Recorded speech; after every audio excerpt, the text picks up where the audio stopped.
Dicen q cuando Dios quita algo, es porque está molesto. Eso es lo que muchos repiten en silencio cuando pierden un trabajo, una persona, una oportunidad o una etapa que creen segura. Y tal vez te también lo pensaste alguna vez. Tal vez miraste al cielo y no pediste respuestas, sino explications, como si tuvieras que defenderte de un juicio invisible. Hey, personas que viven así, cargando culpas que nunca fueron suyas, arrastrando preguntas que nadie les enseñó a formular con calma. Este relato comienza, aquí, en es punto exacto donde el dolor se confunde con castigo y la fe empieza a temblar sin hacer ruido. Porque no todas las perdidas llegan con estruendo. Algunas llegan como un susurro que se queda rondando el corazón durante ecos. Y lo más peligroso no es perder algo, sino interpretar mal esa perdida. Cuidate hasta el final, porque lo que vas a escoger puede cambiar la forma en que entiendes lo que Dios quitó de tu vida. No para justificar el dolor, sino para mirarlo con otros ojos. A veces lo que parece un castigo es solo una puerta cerrándose para evitar que sigas caminando hacia un lugar que no era para ti. Escucha con paciencia porque esta historia no habla de pérdida inmediata, sino de sentido, tiempo, corrección y esperanza silenciosa profunda. Se llamaba Andrés, aunque su nombre no importa tanto como su manera de vivir. Era un hombre común de esos que casi nadie nota, pero que sostienen el mundo en silencio. Se levantaba antes de que amaneciera, cuando la casa estaba fría y el día no había hecho promesas. Lavaba su rostro con agua simple, se vestía sin prisa y salía a trabajar con la misma disciplina de siempre. No hablaba mucho de Dios, pero lo lavaba consigo en gestos pequeños, una oración breve, un agradecimiento calado, una fe sin adornos. Su rutina era predecible, casi invisible. El sonido del transporte, el peso del cuerpo al final de la jornada, el cansancio que no se quita con dormir. Andrés cumplía, siempre cumplía, pero por dentro algo se iba gastando lentamente. No era tristeza abierta, sino una fatiga del alma que se aprende a disimular. Sonreía cuando debía, esencia cuando la hablaban, y guardaba para la noche las preguntas que no sabía responder. Había algo en su vida que él consideraba su sazón. No lo decía en voz alta, pero todo su equilibrio descansaba ahí. Pensaba que mientras eso permaneciera, todo lo demás podía soportarse. Era su seguridad, su prueba de que el esfuerzo valía la pena. Sin darse cuenta, empezó a apoyarse más en eso que en la paciencia, más en la costumbre que en la fe. Así su vida seguía adelante aparentemente firme, pero sostenida por algo frágil que no sabía que podía perder. Ese pego silencioso sería logrado por don más tarde entraría el dolor. El día que todo cambió no tuvo anuncios. Andrés llegó como siempre, con el cuerpo cansado y la mente en automático esperando cumplir y volver a casa. Pero esa mañana, una frase breve cerró una etapa completa. No hubo gritos ni escenas, solo palabras medidas que le quitaron lo que por ecos le dio estabilidad. En minutos, aquello que sostenía sus días dejó de existir. El contraste fue inmediato. Antes había rutina, después silencio, camino de regreso sin saber a dónde mirar. El ruido de la calle seguía igual, pero dentro del algo se había apagado. No llamó a nadie, no se cayó. Guardo la noticia como se guardan las cosas que avergüenzan, con cuidado, como si fueran culpa propia. Y esa noche la mesa le pareció más grande y el pan más pesado. La confusión no gritó, se sentó a su lado. Pensó en cada decisión pasada, en cada error pequeño, en cada momento donde pudo haber sido mejor. Y una pregunta empezó a repetirse con una paciencia cruel. ¿Qué hice mal para que Dios me castigara? No era rabia, era desconcierto. No acusaba a Dios, se acusaba a sí mismo. Antes confiaba sin pensarlo, ahora dudaba en silencio. Antes el mañana estaba asumido, ahora parece una amenaza. Se arrodilló, no para reclamar, sino para entender, pero no encontró palabras. Solo sintió vergüenza por necesidad, miedo por el futuro y una cansada que no sabía si seguir sosteniendo. Así empezó la perdida, no con ruido, sino con una pregunta que nadie respondió y esa noche. El amanecer llegó igual que siempre, pero ella no era el mismo, porque algo esencial había sido arrancado sin aviso, dejándolo frente a un silencio nuevo, pasado, donde la fe y el miedo comenzaron a mirar sin decir nada a esa mañana incierta solitaria. La mañana siguiente Andrés no buscó solutions, buscó razones. Y cuando el corazón dual la mente se convierte en juez. Empezó a leer su perdida como un castigo divino, como una factura atrasada que Dios venía a cobrar. Cada recuerdo antiguo volvió sin permiso. Errores que creía enerados, decisions tomadas con prisa, momentos donde eligió el camino cómodo y no el correcto. Todo parece encajar en una sola explicación. Dios me quitó esto por fall. La culpa funciona así. No necesita pruebas, solo miedo. Andrés empezó a asociar su presente con su pasado, como si la vida fuera una balanza exacta donde cada era exige una perdida. Recordó palabras duras que dio, oraciones que no hizo, esfuerzos que postergó, para mañana. Y en su interior creció la idea de que merece lo que estaba viviendo. No hablo de esto con nadie. Hey, pensamientos que se sienten demasiado vergonzosos para decirse en voz alta. Prefería calar antes que admitir que su fe se estaba volviendo sospecha. Seguía orando, para ahora lo hacía con cautela, como quien se acerca a alguien ofendido. No pedía consuelo, pedía perdón por cosas que no sabía si empezaban.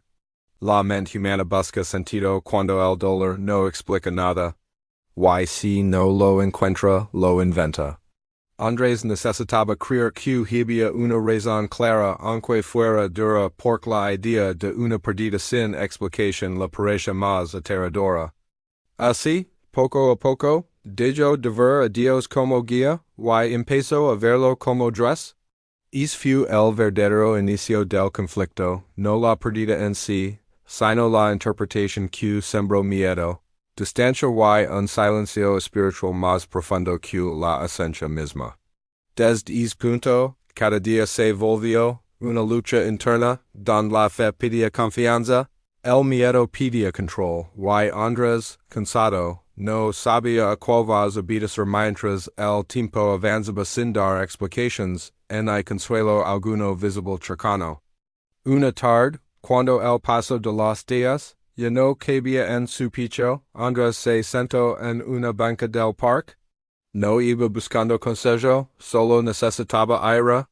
A su lado estaba un anciano de manos grandes y espalda encorvada, mirando el suelo como quien escucha al tiempo. No se saludaron de inmediato. Compartieron silencio, y silencio fue suficiente para abrir algo. Después de unos minutos Andrés habló sin mirar. Dio lo que había pasado, lo que había perdido, y lo que pensaba desde entonces, no adornó la historia. Solo lanzó la pregunta que la ardía por dentro ¿por qué Dios me quitó esto? La dio despacio, como si temiera que al pronunciarla se volviera definitiva. El anciano no respondió, no corrigió, no citó frases aprendidas. Solo escuchó. Asintió de vez en cuando, no para aprobar, sino para mostrar que estaba allí.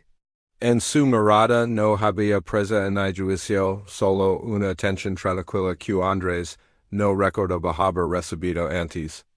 ¿Es gesto sencillo fue extrago y necesario? Porque a veces el alma no necesita respuestas rápidas, sino alguien que no huya del dolor ajeno. El anciano dejo que las palabras se acomodaron solas, como polvo después de una sacudida. Cuando Andrés terminó, se quedó esperando, pero no recibió una explicación inmediata. El viento movió las hojas, el parque siguió vivo. Entonces, con voz baja y firme, el anciano se inclinó un poco hacia él, como quien se prepara para algo importante. No iba a explicar la perdida, iba a contar una historia. Y Andrés, sin saberlo, estaba a punto de escoger algo que cambiaría la forma en que miraba a Dios y a todo lo que habita para siempre desde ese instante silencioso junto a alguien que no ofrece respuestas fáciles en hay juicios en hay promesas vacías.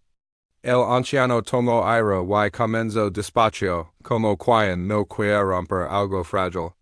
Dio que una vez hubo un árbol joven en un huerto cuidado por un jardinero paciente. El árbol crecía recto de la sombra y parecía fuerte. Pero un día, sin aviso, el jardinero cortó una de sus ramas más grandes. El árbol sintió el golpe como traición. Pensó que el jardinero lo odiaba, que había hecho algo mal, que aquel corte era castigo. Durante días, el árbol se concentró solo en la herida. Miraba el espacio vacío, el dolor le sabía que había caído. No veía el huerto completo en el cuidado constante. Solo veía lo que había perdido. Si hubiera podido hablar, habría preguntado lo mismo que ti. ¿Por qué me quitaste esto? El anciano hizo una pausa y luego continuó. Dio que el árbol no sabía algo importante. Aquella rama estaba enferma por dentro. No se notaba desde fuera, pero estaba seca, juca, atrayendo insectos. Si el jardinero no la cortaba a tiempo, la enfermedad habría avanzado, debilitando el tronco, y matando todo el árbol lentamente. El corte dolió. Si el árbol pasó estaciones enteras sintiendo el vacío.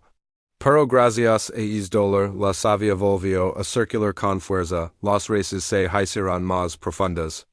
Otras ramas crecieron sanas. El árbol siguió vivo. El anciano miró a Andrés con calma. A veces, Dios actúa como es jardinero, no corta por enojo, corta por cuidado. El problema es que nosotros solo sentimos el golpe, no vimos la enfermedad. Llamamos castigo a lo que en realidad es protección. Confundimos corrección con rechazo. El mensaje no era cruel, era firme. El árbol no fue castigado, fue salvado. Y aunque nunca agradeció el corte en el momento, un día entendió que sin esa perdida no habría sobrevivido.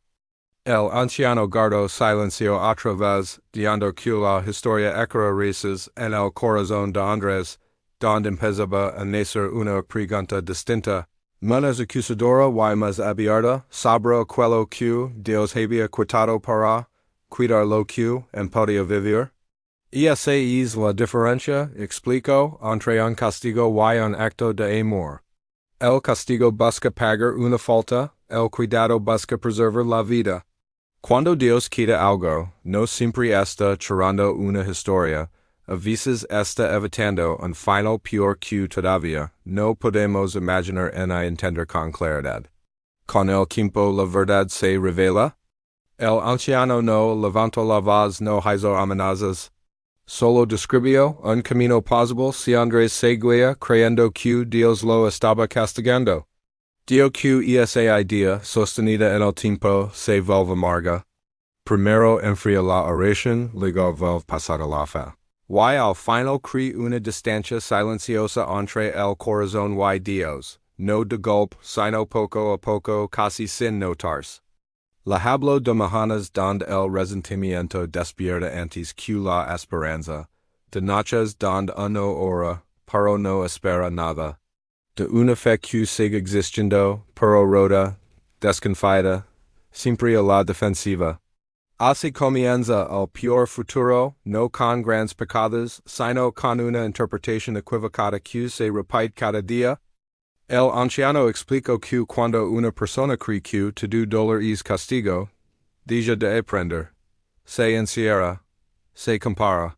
Se enduras. Empieza a viver mirando atrás, preguntándos que hizo mal, en lugar de mirar adelante y preguntarse que puede hacer ahora. Mañana se vuelve excusa, hoy se vuelve pasado. Hizo otra pausa larga. Luego dio que es camino termina alejando a Dios, no porque Dios se vaya, sino porque el alma ya no confía. Y una fe sin confianza se vuelve solo costumbre. El anciano no buscaba asustar, buscaba advertir con amor.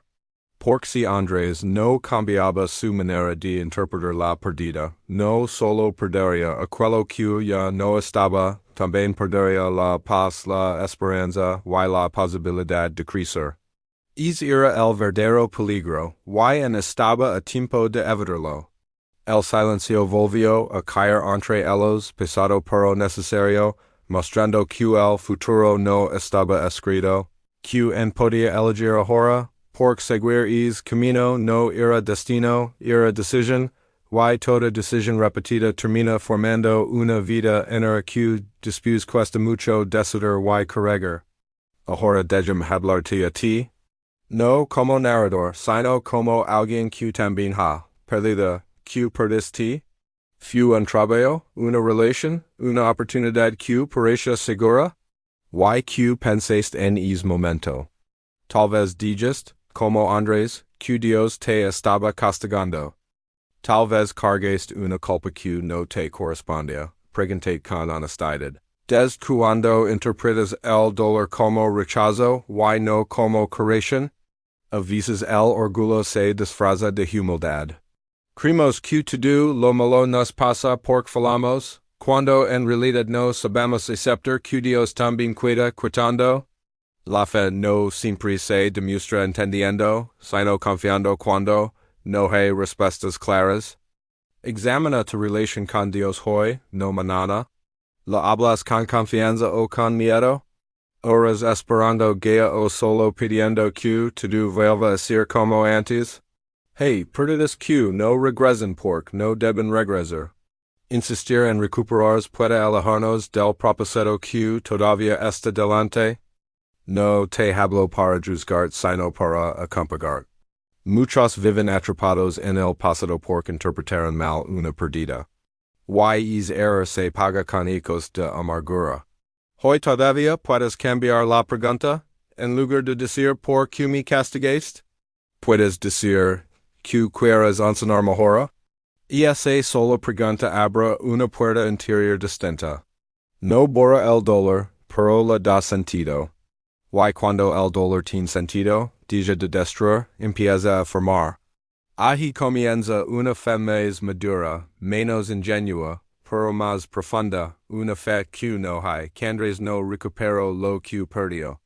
No hubo llamadas inesperadas en hay puertas que se abrieron de golpe, pero si cambió, y fue más profundo. Cambió su manera de mirar. Dejó de despertar preguntándose que había hecho mal y comenzó a preguntarse que podía hacer bien hoy. Esa diferencia, pequeña pero firme, empezó a ordenar su interior. Su oración también cambió. Ya no pedía que todo volviera a ser como antes. Ahora decía palabras simples, casi tímidas, dame entendimiento, dame paciencia ans, a que me caminar es nuevo terreno. Entendió que pedir devolver no siempre es fe, a veces es miedo. Y que aceptar aprender también es una forma de confiar. Effort is also a form of prayer, pensaba sin saber ponerlo en phrases grandes. Andrés empezó a dar pasos pequeños. No espero sentirse fuerte para actuar. Se levantó temprano aunque no tuviera certezas, buscó trabajo sin resentimiento. Ordenó horarios, cuidó su carácter, cumplió con lo poco que tenía. No lo hacía para que Dios lo premiara, sino porque entendió que la obediencia diaria forma el corazón. Antes vivía cargado de culpa, ahora caminaba con responsabilidad. Antes pedía explicaciones, ahora ofrece constancia. La perdida no desapareció, pero dejó de gobernarlo. Su fe no dependía de recuperar sino de hacer. Comenzo a experimentar algo nuevo una paz nacida no detener to do, sino de confiar mientras construya, paso a paso, el futuro que en no vea, pero al que decidió ligar con dignidad ypaciencia dot, en du Dios cala, sino que permanes, aprende y camina con humildad, Andres empezo a entender la perdida con el tiempo.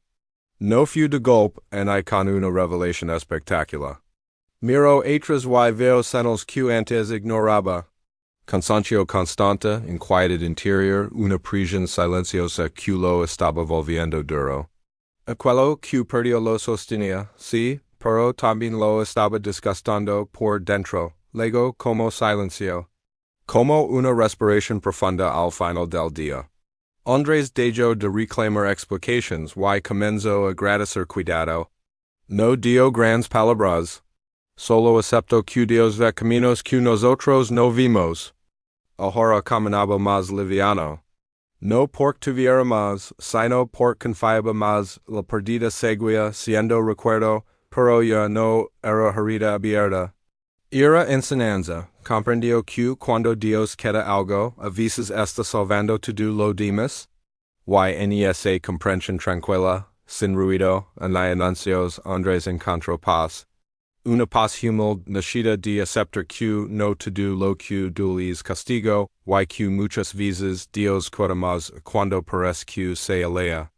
Esa paz no explicó el pasado, pero le dio fuerza para caminar el presente con fe sencilla y pequeña diaria constante, sin miedo al futuro incierto. Dios no quita por crueldad. Esa es la verdad que quita cuando el ruido se apaga. Quita por amor, por cuidado, por un futuro que aún no vimos. Si hoy estás viviendo una ausencia, no la interpretes como rechazo. A veces Dios cierra la mano para proteger el corazón en siesta. Historia hablo contigo, deja una señal sencilla. Escribe en los comentarios. Confío aunque no entienda. No es una frase mágica, es una decisión diaria. También cuéntanos desde que país escuchas, porque estas historias viajan y acompañan a personas raras, como ti. Y si conoces a alguien que perdió algo y se quedó con culpa, comparte este mensaje. No para convencer, sino para acompañar. La fe también se transmite así, con gestos pequeños y palabras honestas. Cuidate con esto. Cuando Dios quita, no siempre explica, pero siempre cuida. Termina hoy no mañana. Confía ahora, no cuando todo esté resuelto. Aquí seguimos aprendiendo las perdidas con fe viva, paciencia y esperanza silenciosa que fortalece el alma cansada hoy mismo.